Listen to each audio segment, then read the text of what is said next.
Good morning সবাইকে। তোমাদেরকে আমি আগের ক্লাসে ভার্নারের কোঅর্ডিনেশন তত্ত্বের সাহায্যে কোবাল্ট-3 ক্লোরাইড ও অ্যামোনিয়া সমন্বিত জটিল যৌগসমূহের আচরণগুলো ব্যাখ্যা করা শিখিয়েছিলাম, যার মধ্যে আমি লিউটিও কোবাল্টিক ক্লোরাইডটা আগে পড়িয়ে দিয়েছি। আগের দিন আমি লিউটিও কোবাল্টিক ক্লোরাইডটা পড়িয়েছি, আজকে তোমাদের রোজিও আর বাকিগুলো পড়াবো। রোজিও কোবাল্টিক ক্লোরাইড, রোজিও কোবাল্টিক ক্লোরাইড এটা কি না গোলাপি বর্ণের কেলাসাকার পদার্থ, গোলাপি বর্ণের ক্রিস্টালস, কেলাসাকার পদার্থ। 100 ডিগ্রি উষ্ণতায় 100 ডিগ্রি উষ্ণতার নিচে যৌগে উপস্থিত জলকে দূর করা যায় না। তার মানে 100 ডিগ্রি অবধি যৌগে যে জলটা আছে সেটা 100 ডিগ্রি উষ্ণতার তলায় নিচে অবধি দূর করা যায় না। রোজিও কোবাল্টিক ক্লোরাইড বলতে আমরা এটা জানি, COCl3.5NH3 প্লাস 1 অণু জল। এই জলটার কথা বলা হচ্ছে। এই জলটা 100 ডিগ্রি অবধি ইনট্যাক্ট থাকে, এটা বেরোবে না।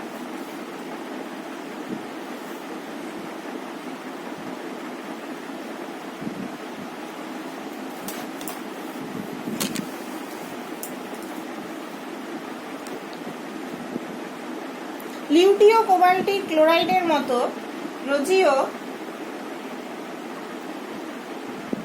রোজিও কোবাল্টিক ক্লোরাইডে কি থাকে? 3টে আয়নীয় Cl- থাকে, কারণ সমস্ত ক্লোরাইডই সিলভার নাইট্রেটের সঙ্গে, এটা কি করে আমরা বুঝি না, সিলভার নাইট্রেটের সঙ্গে রিঅ্যাকশন করে প্লাস রোজিও এ কি করে AgCl অধক্ষেপ করে। এই কারণে রোজিও কোবাল্টিক ক্লোরাইডের জটিল আয়নটি হলো, জটিল আয়নটি তাহলে স্ট্রাকচারটা আমরা কি বলতে পারলাম না, 3টে আয়নাইজেবল, 5টা অ্যামোনিয়া, জলটা ভেতরে থাকবে আর 3টে ক্লোরাইড এরকম বাইরে থাকবে, এরকম। এটা জটিল আয়নটা আর এটা হচ্ছে টোটাল কমপ্লেক্সটা। এর স্ট্রাকচারটা এরকম হবে। তাহলে 5টি অ্যামোনিয়া ও একটা জলের অণু কোবাল্ট-3 এর সবর্গাঙ্ক 6 পূর্ণ করে, যেটা সেকেন্ডারি ভ্যালেন্সি।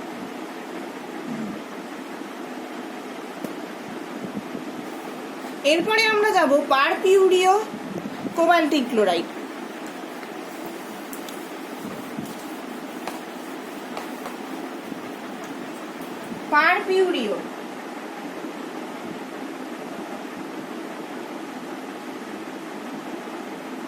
পারপিউরিও কোবাল্টিক ক্লোরাইড এটি একটি বেগুনি বর্ণের পদার্থ। পারপিউরিওটার কি ফর্মুলা না, COCl3.5NH3।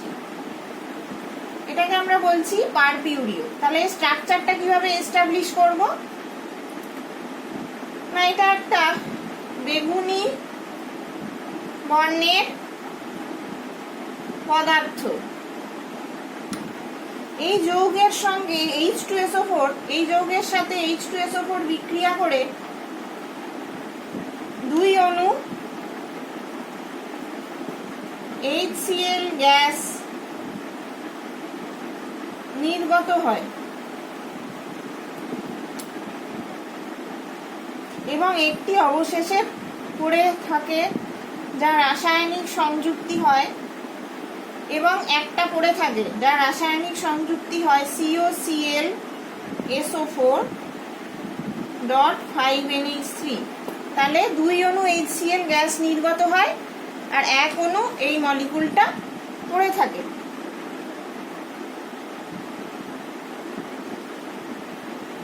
এবার আমরা এর ভেতরে যদি AgNO3 দিই তাহলে নিশ্চয়ই ক্লোরাইডটা বেরিয়ে চলে আসবে। 2 মোল AgCl উৎপন্ন হয়। পরিবাহিতা নির্ণয় করলে, এইটার পরিবাহিতা নির্ণয় করলে দেখা যায় যৌগটা জলে দ্রবীভূত হয়ে 3টে আয়ন উৎপন্ন করে। সেটা দেখা যায় পরিবাহিতা স্টাডি করে। স্পষ্টতই তৃতীয় ক্লোরাইড নিষ্ক্রিয়, কারণ এটা বলয়ের কোঅর্ডিনেশন স্ফিয়ারের মধ্যে থাকে। 3টে ক্লোরাইড আছে, তাহলে 3টে ক্লোরাইডের মধ্যে যেহেতু 2 মোল আমরা অধক্ষেপ হিসেবে পাচ্ছি, তাহলে 2টো ক্লোরাইড আয়নাইজেবল, আর একটা ক্লোরাইড কিন্তু নিষ্ক্রিয়। তাহলে এর জটিল আয়নটার কি রকম ফর্মুলা হবে না, CONH3 5Cl2 প্লাস একটা ক্লোরাইড আয়ন নিষ্ক্রিয় থাকবে। তাহলে কোবাল্ট 3 এর চারপাশে 2টো ক্লোরাইড, 4টে অ্যামোনিয়া ত্রিমাত্রিক বিন্যাস এর পার্থক্যের জন্য 2টো আইসোমার দেখা যায়, সিস এবং ট্রান্স। তাহলে এইটা দেখো না, এটা প্রাসিওর ক্ষেত্রে, সরি, আমরা এটা পারপিউরিও পড়ছি। স্পষ্টই তৃতীয় ক্লোরাইড নিষ্ক্রিয়, কারণ এটা কোঅর্ডিনেশন বল। সুতরাং কোবাল্ট ক্লোরাইড 5NH3 জটিল আয়নটি হলো 2+, এইটা। কারণ 2টো ক্লোরাইড এখানে এইভাবে থাকে, এরা যেই সিলভার নাইট্রেট দিলাম 2 মোল পড়লো, 2 মোল অধক্ষেপ করলো সিলভার ক্লোরাইড, তার মানে 2টো ক্লোরাইড আয়নাইজেবল অবস্থায় থাকে আর একটা ক্লোরাইড কোঅর্ডিনেশন স্ফিয়ারের মধ্যে থাকে। সেই জন্যই এটা সিলভার ক্লোরাইড এটাকে অধক্ষিপ্ত করতে পারে না। 5টি অ্যামোনিয়া একটা ক্লোরাইড কোবাল্টের সবর্গাঙ্ক 6 পূর্ণ করে। তাহলে 2টো ক্লোরাইড আয়ন কোঅর্ডিনেশন বলয়ের বাইরে থাকে, যা AgNO3 দ্বারা অধক্ষিপ্ত হয়। তার মানে এটা স্ট্রাকচারটা এরকম। পারপিউরিওটা হলো। এবারে আমরা যাচ্ছি প্রাসিও এবং ভায়োলিও কোবাল্টিক ক্লোরাইড। প্রাসিও অ্যান্ড ভায়োলিও, এটা 2 টাইপের নাম কেন সেটা আমরা বলতে পারি, কারণ এরা 2টো আইসোমার। এই ধরো COCl3 4টে অ্যামোনিয়া। এবার এর ক্ষেত্রেও দেখো সবুজ বর্ণের একটা হচ্ছে সবুজ বর্ণের এবং একটা বেগুনি বর্ণের, একটা 2টো, এরা 2টো আইসোমার। একটা হচ্ছে সবুজ বর্ণ, একটা বেগুনি বর্ণ। পরিবাহিতা নির্ণয় করে কি দেখা যায় না, কোবাল্ট ক্লোরাইড 4NH3 জলীয় দ্রবণে মাত্র 2টি আয়ন উৎপন্ন করে এবং দ্রবণটি একটি ক্লোরাইড AgCl রূপে অধক্ষিপ্ত হয়। তাহলে পরিবাহিতায় কি দেখা যায় না, 2টো আয়ন টোটাল দেয়, আর সিলভার ক্লোরাইড অ্যাড করলে, AgNO3 অ্যাড করলে 1 মোল AgCl এ অধক্ষিপ্ত করে। কিন্তু এখানে 3টে ক্লোরাইড থাকে, তার মানে 2টো ক্লোরাইড কোঅর্ডিনেশন স্ফিয়ারের মধ্যে থাকে। সুতরাং এই যৌগে একটি অ্যামোনিয়া ও 2টি ক্লোরাইড সবর্গীয় বলয়ের মধ্যে থাকে এবং জটিল আয়নের গঠন সংকেত কিরকম হবে, তাহলে বোঝাই যাচ্ছে COCl2 NH3 4Cl, এইটা হবে। তাহলে এদের আইসোমার কি, প্রাসিও আর ভায়োলিও। প্রাসিওটা কোনটা না, সিস আইসোমার, যেটা না, সিস আইসোমারটা হচ্ছে ভায়োলিও আর ট্রান্স আইসোমারটা হচ্ছে প্রাসিও। এদের স্ট্রাকচার গুলো কিরকম, সিসটা তো বুঝতেই পারছো, 4টে অ্যামোনিয়া,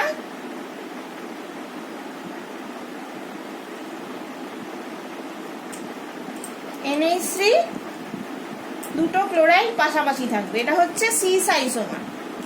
ট্রান্স আইসোমারটা কিরকম হবে না, 2টো ক্লোরাইড এরকম অপোজিট ভাবে থাকবে আর 4টে অ্যামোনিয়া এইভাবে থাকবে। তাহলে এটা হচ্ছে সিস হচ্ছে ভায়োলিও, ট্রান্সটা হচ্ছে প্যাসিও।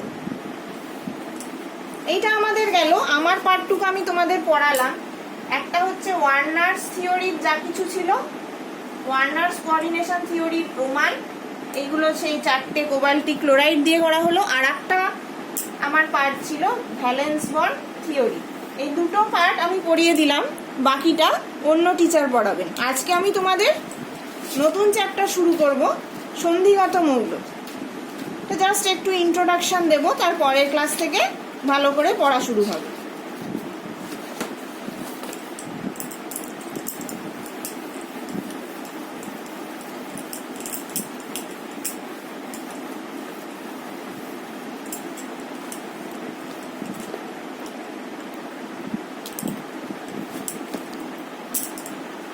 সন্ধিগত মৌল or transition element, transition elements. তাহলে প্রথমেই আমাদের ইন্ট্রোডাকশনটা আমরা আজকে একটু পড়বো। সেখানে বলা হয় যে এরা পিরিয়ডিক টেবিলে কোথায় অবস্থিত। দেখো, পর্যায় সারণীর আমরা জানি S block, P block, D block, F block, এই 4টি ব্লক আছে।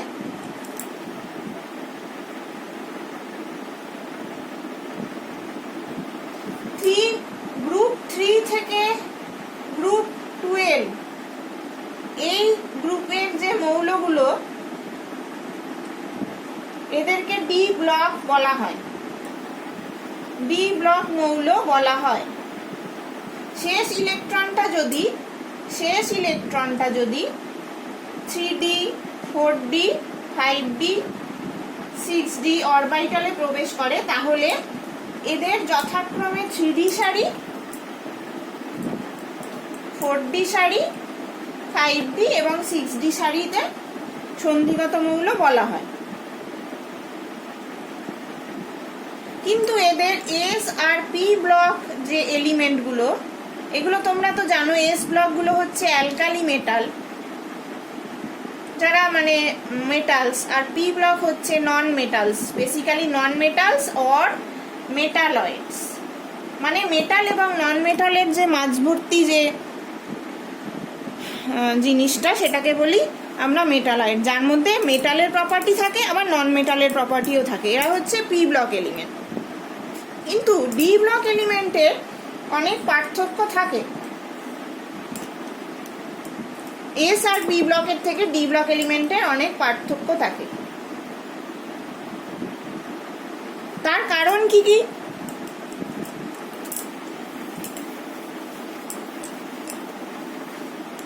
না, এনএস বা এনপি অরবিটালের তুলনায় n-1d এর অরবিটালের ভেদন ক্ষমতা और পেনিট্রেটিং পাওয়ার, যেটা আমরা ফার্স্ট সেমে পড়েছিলাম, পেনিট্রেটিং পাওয়ার কম। ফার্স্ট সেম থেকে এই জিনিসটা পড়ে নিতে পারো তোমরা, পেনিট্রেটিং পাওয়ার বা ভেদন ক্ষমতা কাকে বলা হয়। তাহলে এনএস এনপির ক্ষেত্রে ভেদন ক্ষমতা অনেক বেশি থাকে, কিন্তু n-d এর ক্ষেত্রে ভেদন ক্ষমতা এদের তুলনায় কম থাকে। 2 নাম্বার, ডি অরবিটাল, এরা তো ডি অরবিটাল থাকে এই সন্ধিগত মৌলে, ডি অরবিটাল, এবং ডি অরবিটালে ইলেকট্রন থাকে। ডি অরবিটালের খুব বেশি দিকগামী বা দিকদর্শী নয়, নন directional character.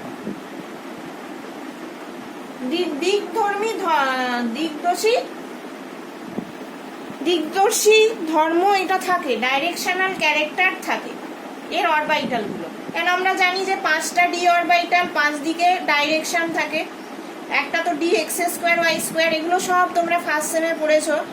D z square, z axis বরাবর এর লোবগুলো থাকে, এর হচ্ছে এক্স ওয়াই অ্যাক্সিস বরাবর লোবগুলো থাকে, in between x y axis. আর সরি নট অ্যালং এক্স আর ওয়াই অ্যাক্সিস হচ্ছে এদের অরবাইটাল গুলো থাকে। আর এটা অ্যালং জেড অ্যাক্সিস, মানে এরম ভাবে আর কি। এটা হচ্ছে ডি জেড স্কোয়ার অরবাইটাল। এটা যদি এক্স ওয়াই জেড অ্যাক্সিস হয়, তাহলে এটা হচ্ছে ডি জেড স্কোয়ার অরবাইটাল।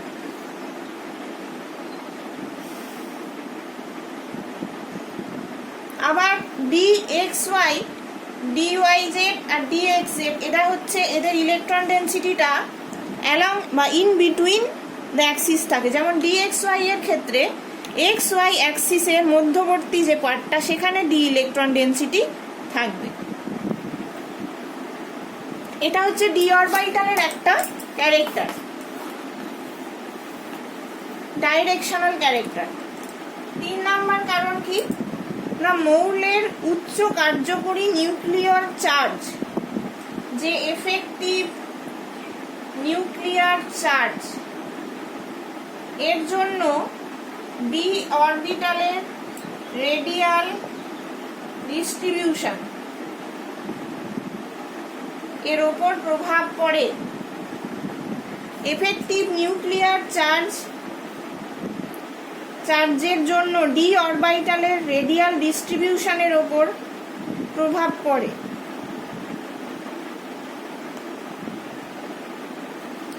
সন্ধিগত মৌলের ইলেকট্রন বিন্যাসটা কেমন হয়? n-1 ডি 1 থেকে 10। ডি অরবিটালে আমরা জানি 1 থেকে 10টা ইলেকট্রন থাকতে পারে।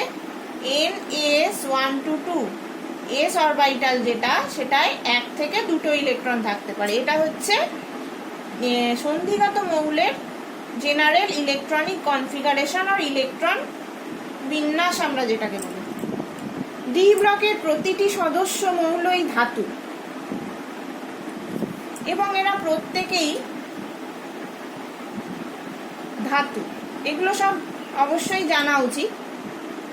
কোনো কোনো ধাতু যেমন প্রকৃতিতে প্রচুর পরিমাণে পাওয়া যায়, যেমন আয়রন, টাইটেনিয়াম, এরা সব অ্যাভেলেবল ইন নেচার। এদেরকে আমরা প্রকৃতিতে অনেক জায়গায় পাই। কোনো কোনো ধাতুকে খুব কমই পরিমাণ পাওয়া যায়, যেমন স্ক্যান্ডিয়াম বা রিনিয়াম, এরা খুব কম অ্যাভেলেবল।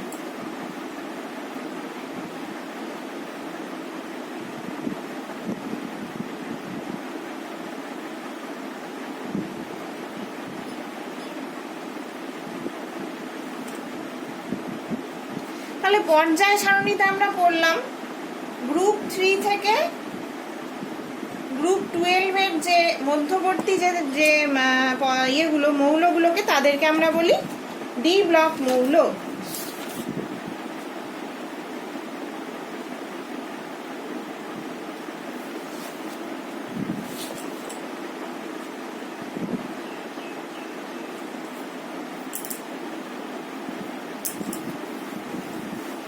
তাহলে এদেরকে ট্রানজিশন এলিমেন্ট কেন বলা হয়? এস ব্লক ও পি ব্লক, এটা একটা খুব গুরুত্বপূর্ণ প্রশ্ন। এদেরকে আমরা ট্রানজিশন এলিমেন্ট কেন বলি? এস ব্লক বা পি ব্লক মৌলগুলোর বিশেষ বৈশিষ্ট্য ডি ব্লক মৌলের মধ্যে প্রকাশ পায়। এদের মধ্যে মাঝামাঝি ভাবে ডি ব্লকটা থাকে এস আর পি ব্লকের মধ্যে। এই মৌলগুলো নিজেদের মধ্যে তড়িৎযোজী ও সমযোজী প্রকৃতির এক প্রকার সমন্বয়ের দ্বারা ইলেকট্রোপজিটিভ ধাতু ও ইলেকট্রোনেগেটিভ ধাতু ধর্মের মধ্যে একটি সামঞ্জস্যপূর্ণ সঞ্চারণের কাজ করে। তাহলে এটা যেহেতু ইলেকট্রোপজিটিভ আর এরা হচ্ছে হাইলি ইলেকট্রোনেগেটিভ, আর ডি ব্লকটা হচ্ছে এদের মাঝখানে, তাহলে সেই কারণে এদেরকে ট্রানজিশন এলিমেন্ট বলা হয়, যে এরা একটা ইলেকট্রোপজিটিভ আর একদিকে ইলেকট্রোনেগেটিভ দুটো ধর্মই এরা পজেস করে। তাই ডি ব্লক মৌলগুলোকে সন্ধিগত মৌল বলা হয়। এই কারণেই এদেরকে ট্রানজিশন এলিমেন্ট বলা হয়, কারণ এরা উভয় ধর্মই দেখাতে পারে।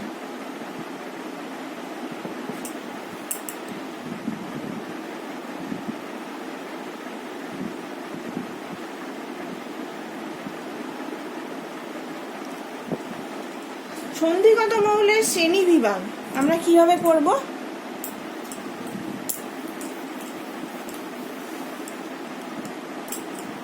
ক্লাসিফিকেশন और শ্রেণী বিভাগ। সন্ধিগত মৌলের শ্রেণী বিভাগ প্রথমত আমরা জানি চারটে সারি থাকে, একটা 3D 4D 4D 5D 6D। 3D সারির প্রথমটা কি? 3D সারি যখন ডিফারেন্সিয়েটিং ইলেকট্রনটা 3D অরবিটালের মধ্যে প্রবেশ করে তখন 3D সারির উদ্ভব হয়। মানে 3D 1 থেকে 10 যারা তাদেরকে আমরা বলবো 3D সারি। এখানে স্ক্যান্ডিয়াম 21 টু জিঙ্ক 30, এদের মধ্যে 10টা মৌল আছে, টোটাল 10টা মৌল। 4D সারি যেখানে অবশ্যই 4D-টা অরবিটালটা ভর্তি হবে 1 থেকে 10।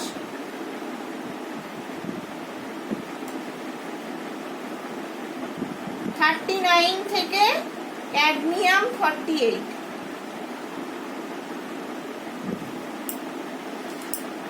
এবার হচ্ছে 5D সারি।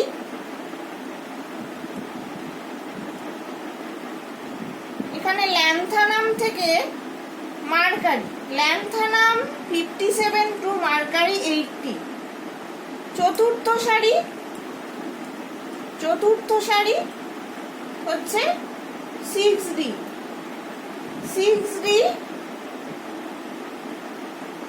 অ্যাক্টিনিয়াম 89 টু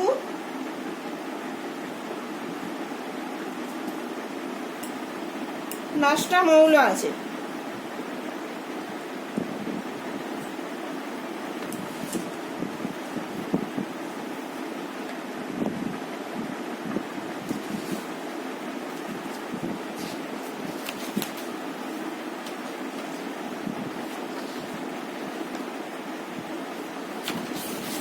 তাহলে আজকের মতন এইটুকুই থাকলো। পরের দিন আমরা সন্ধিগত মৌলের কয়েকটি বিশিষ্টতা করব, সন্ধিগত মৌলের জেনারেল প্রপার্টিগুলো করব, তাদের মেটালিক প্রপার্টি, ডেনসিটি, ঘনত্ব, গলনাঙ্ক, স্ফুটনাঙ্ক কেমন হয়, হ্যাঁ, অ্যাটোমাইজেশন এনথালপি কেমন হয়, অ্যাটমিক আর আয়নিক রেডাই কেমন হয়, সেগুলো পরের দিন আমরা ভালো করে পড়ব।